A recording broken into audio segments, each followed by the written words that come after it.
Greetings and salutations, Friendos. This is Laz. This is the Fright Club, your one-stop shop for all things horror. Now, before I begin, make sure you hit the like, comment, subscribe. Hit that bell for notifications so you never miss an episode. As a matter of fact, I know that out of the subscribers I got, I'm getting way more viewers and you guys aren't subscribing. So I'm asking, come on, hit that subscribe button. Help us out. Help me out. And also, if you want to help support the channel, patreon.com/the Fright Club. And I'll have all the links down below as always. So now, today's episode, as I'm sure you figured out by the thumbnail, is something that I was inspired to do by a podcast called Welcome to Primetime, done by amateur horror director Henrik Cuoto. I'm sorry if I butchered your name, I apologize, which is sad because they say it every episode. But it's him and his friend, and they are doing a episode by episode recap of the Freddy's Nightmare on Elm Street TV show from the 80s. And that inspired me to do this, because I'm coming from it from a different standpoint.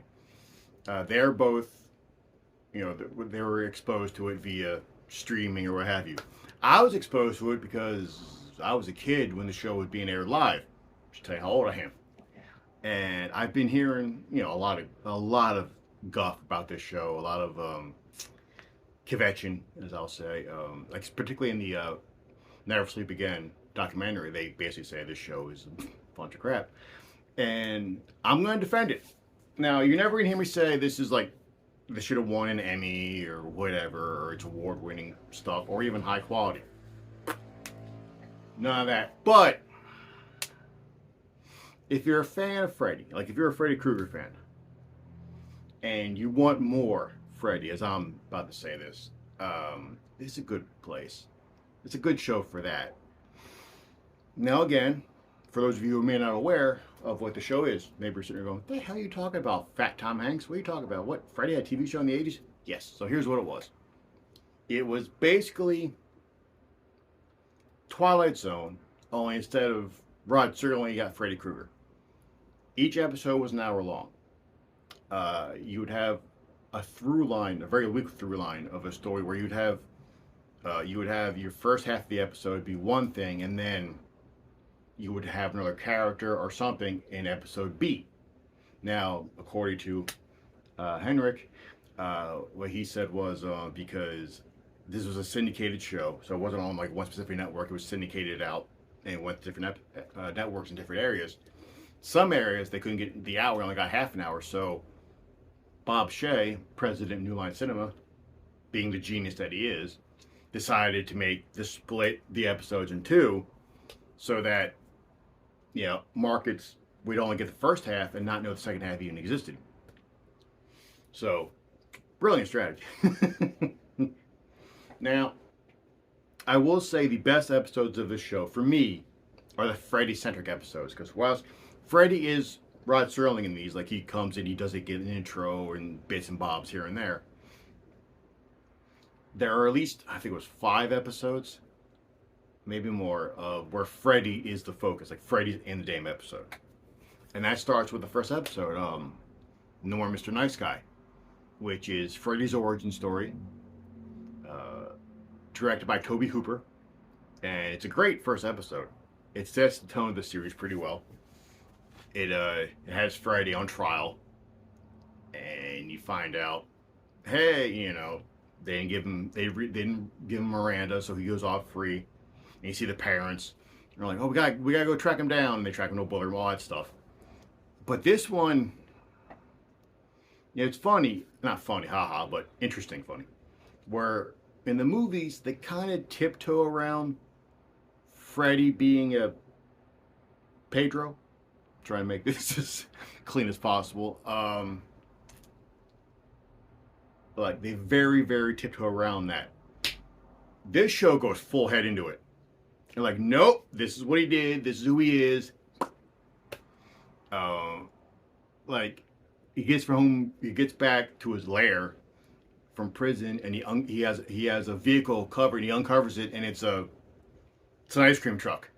You're like, oh, and you see like bunch of like bondage things and like chains hanging from walls and torture implements, and you see it through Freddy vision essentially, where you see like they're talking to him or whatever, and he's like, oh, you'll be fed soon, stuff like that, and it just he becomes Freddy. He goes after the cop who basically lights him ablaze, and uh, it's not John Saxon, but it's a good episode. It's really good. It's a really good episode. And that also segues. That episode will get you a sequel episode called Sister's Keeper, where you get the twin daughters of the sheriff, and you get stuff like that. There's crazy episodes in here. There's this one episode, and I wish the guy could remember the name, where there's this girl, and her mom, if I remember correctly, her friend or her mom, I can't remember, got hit by a car as one of her parents were backing out of the car, and she got hit by the car in the driveway. And this girl is somehow able to butterfly effect herself, and every time she changes stuff, like minute details, she screws up the timeline. And it's a really fascinating episode. It's really creepy to me. It does stuff where you're just like, oh, you did that on national TV. Holy crap, stuff like that. Speaking of the national TV part, now this show, when it was first aired, at least in my neck of the woods in South Jersey, I'm assuming parts of the East Coast, it was shown on, I want to say, Tuesday night around 9 o'clock. It was either Tuesday or Wednesday. It was one of those times. So because of that, you get a bit more, not hardcore gore, but you get some more blood. You get some more bits. You get sexy ladies and and revealing clothes. It's stuff like that. Like it's adult centered, and they got away with stuff until I want to say season 2, where they started, like when it came to syndication, they started, like it was making money or whatever, it was getting ratings, so they decided to put it on like Saturdays at like 2 o'clock or something, like something random like that. Matter of fact, it was a block. It was Friday the 13th, the TV series, and I think Freddy's Nightmares was like right after it. And parents groups got pissed, and a bunch of Karens did the whole, oh, won't someone think of the children? And but again, these episodes are a blast. There's one with Brad Pitt as him and his fiance or now wife they decided to elope, and their car breaks down, and a whole bunch of really random crap happens. Mariska Hargitay is in a Freddy-centric episode called Freddy's Tricks or Treats. It involves Halloween, and that one, it starts off weird, and then it kind of goes into a kind of skeezy territory. But it's a good episode. It's a really good episode. There's one that absolutely creeped me the hell out when I was a kid. And it's called Do Dreams Bleed.